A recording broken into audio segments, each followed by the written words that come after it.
Hello everyone, कैसे हो आप लोग। उम्मीद कर रहा हूं कि आप लोग बहुत बढ़िया होंगे। Welcome to simplified costing with K Sheikh.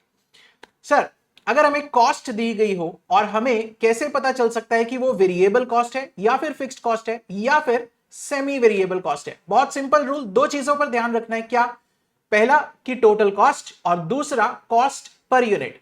अगर हम लोग वेरिएबल कॉस्ट की बात करें तो वहां पर टोटल कॉस्ट वेरी करेगी with the number of units being manufactured. आप जितने यूनिट्स बना रहे हो उसके हिसाब से कॉस्ट चेंज होगी। कौन सी वाली? Total cost. लेकिन कॉस्ट पर यूनिट चेंज नहीं होगी। किस केस में? वेरिएबल कॉस्ट के केस में।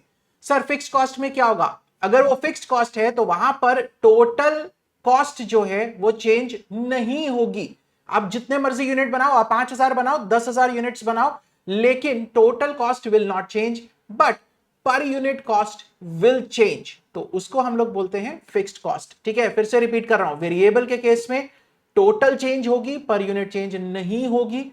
फिक्स्ड के केस में पर यूनिट चेंज होगी लेकिन टोटल चेंज नहीं होगी। और सेमी वेरिएबल के केस में क्या होगा? सेमी वेरिएबल के केस में आपकी टोटल कॉस्ट भी चेंज होगी और पर यूनिट कॉस्ट भी चेंज हो जाएगी।